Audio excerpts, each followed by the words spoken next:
Good morning. So when I started doing these vlogs, I never in a million years would have thought that I would be doing so much of them driving around in the car. I don't know why. I don't know if it's just because, like, I don't know. Anyways, we dropped off Ben. He's now at school. And we also, I'm leaving Fry's right now because I had to get my groceries. They were having a really good sale on beef. So I went ahead and took advantage of that, and I'm going to go home and I always like to separate them into meals. This way I can kind of portion it out instead of just throwing it all in the freezer. Plus, my friend Dina a couple days ago gave me a bunch of stuff for Ben, and that's in the freezer. So now that I'm thinking about it, I'm hoping everything fits.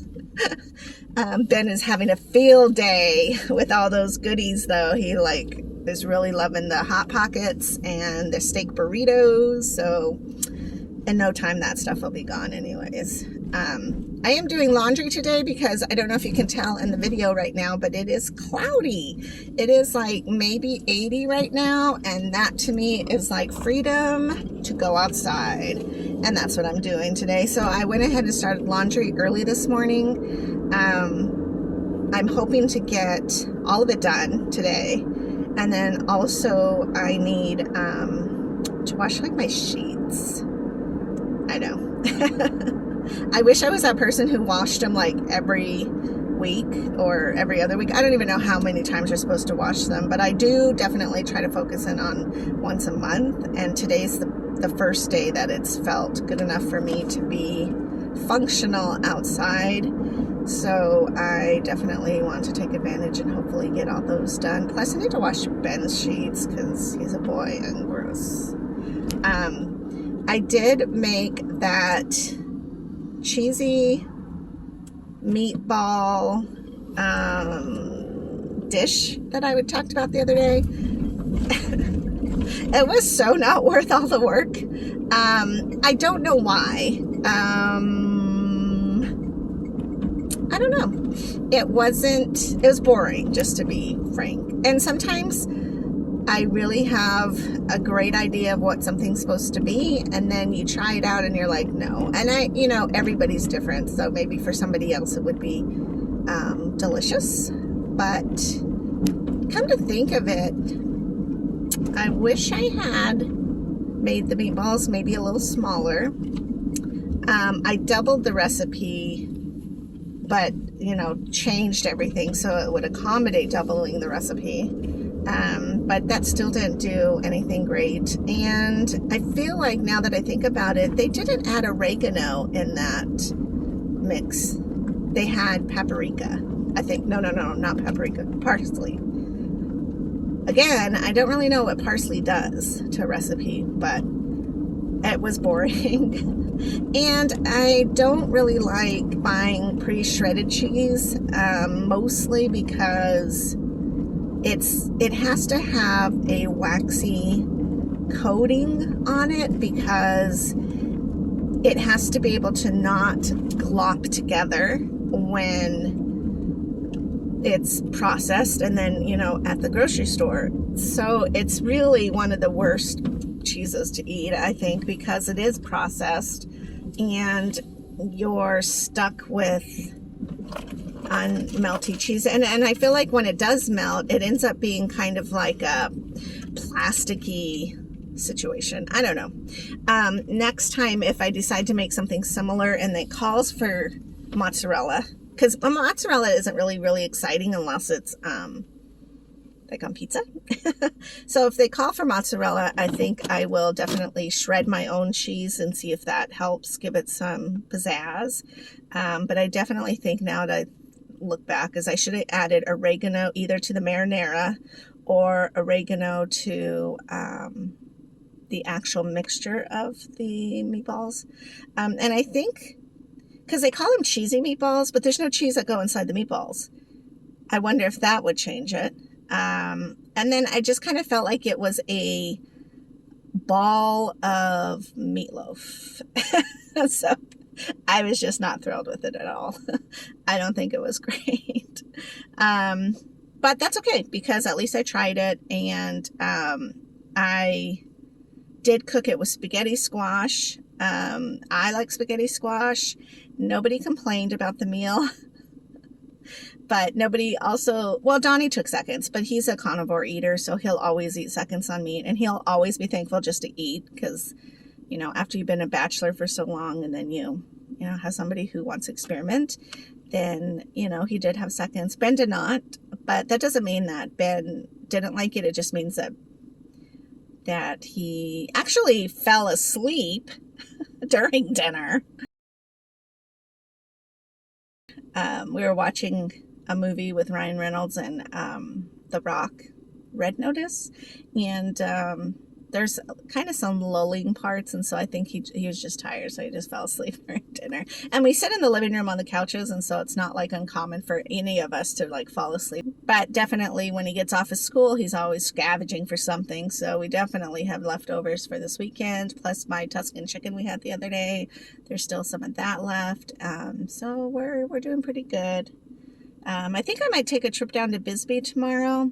My mom is a crocheter. Anybody who knows her knows that she crochets, and she knits like a mad woman. I mean, she's brilliant. And she made me a llama. She crocheted a llama for me.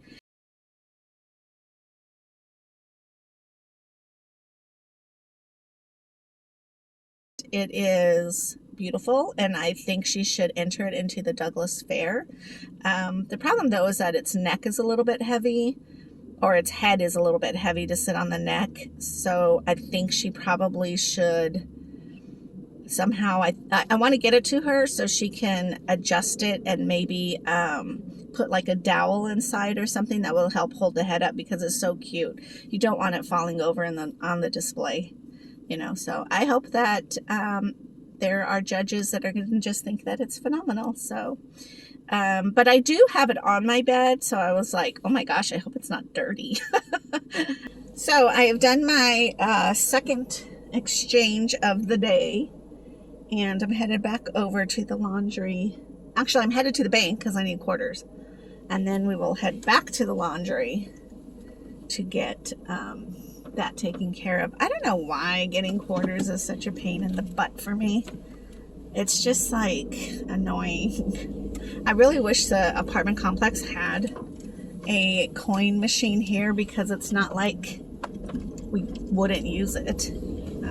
Anyways, don't get me started on that. So somebody asked me, like, how does dialysis interrupt your life?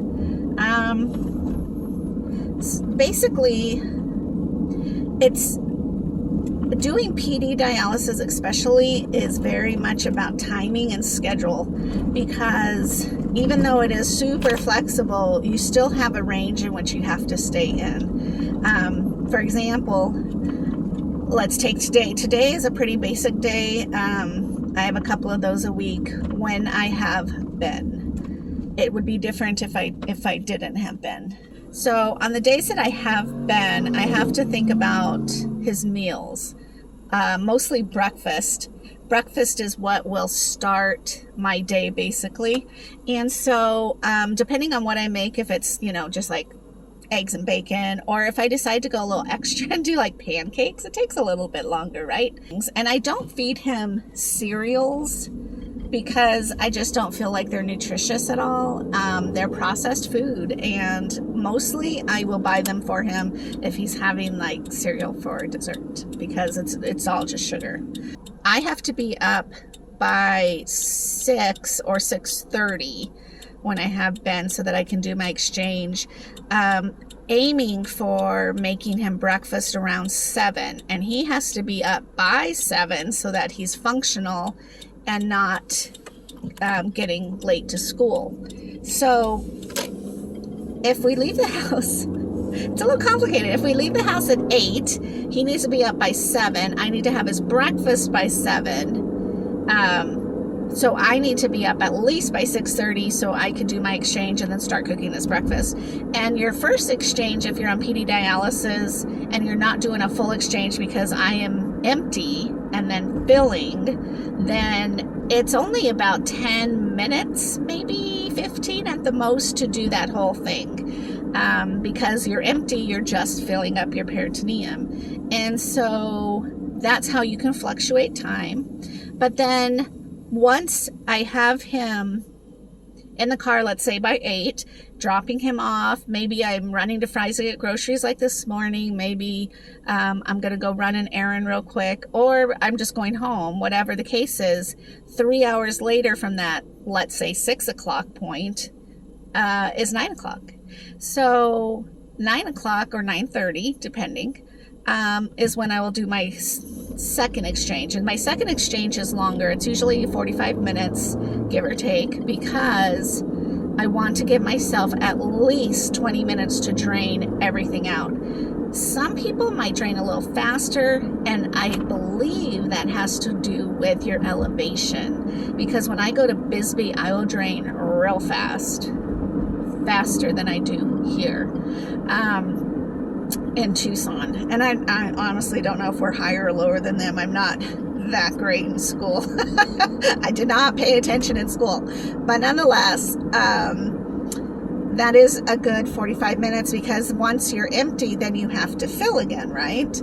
And that takes another, I don't know, 10, 15 minutes on top of the 20. I do 22 minutes of draining.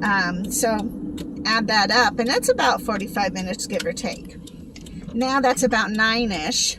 So this morning, for example, I had done a load of laundry, and I needed to took Ben to school, and the laundry takes about 45 minutes. So by the time I got the groceries, got back home, I went ahead and did my exchange. I have to consciously always be thinking about the time, the schedule, and then how to fluctuate within that. Now, sometimes when I have breakfast with Glenda, my second exchange won't happen till 11 o'clock. Now, that's very different from 9 o'clock, right? So because of that, let's say I do my exchange at 11, 3 hours later is 12:01, 2 o'clock. Now, if I have Ben, I have to do my exchange at 2 o'clock, no later than 2:30, because I need that 45 minutes to do the exchange, because I have to pick up Ben by 3:30. And he gets out of school about 3-ish, a little bit, I think 3:10. But by the time he walks over, says goodbye to his friends, walks over to where we meet, then it's just simple to say like, hey, 3:30, I'll meet you at the spot. And so that's what you have to keep in mind. Also, let's say I did my exchange at 1. That means now my time has changed to 4 to do my exchange. So if I have Ben and I pick him up at 3:30, then I need to go straight home, do my exchange. Sometimes we run to the store, which means that I do my exchange at 4:30. So instead of draining at 7:30, I have to scooch the time. And that's how dialysis can interrupt your life. And it seems complicated until you're actually doing it. It's like driving a car. At first, it seems like way overwhelming. But once you do it the first week, by the second week, you're fluent. You just know what you're doing.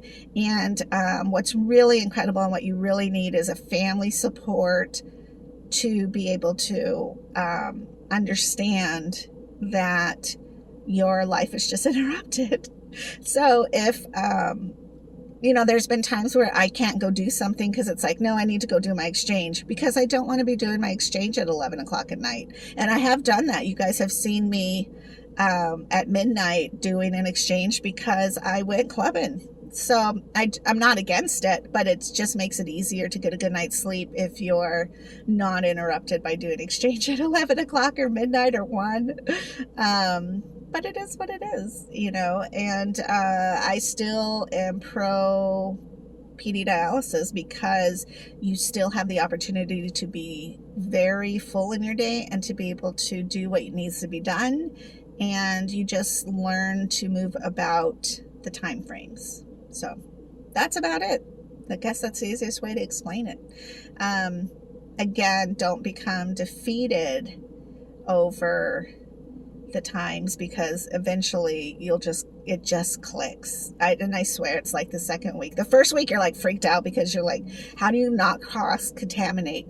Are you doing all your steps correctly? And then by the second week, you're like, oh, I'm a pro at doing the exchange. Now let's play with the time. And I remember being very vigilant in the beginning, which I think is vital to sticking to your times. Like mine is easy. It's like 6, 9, 12, empty, fill back up at 4, whatever the case may be.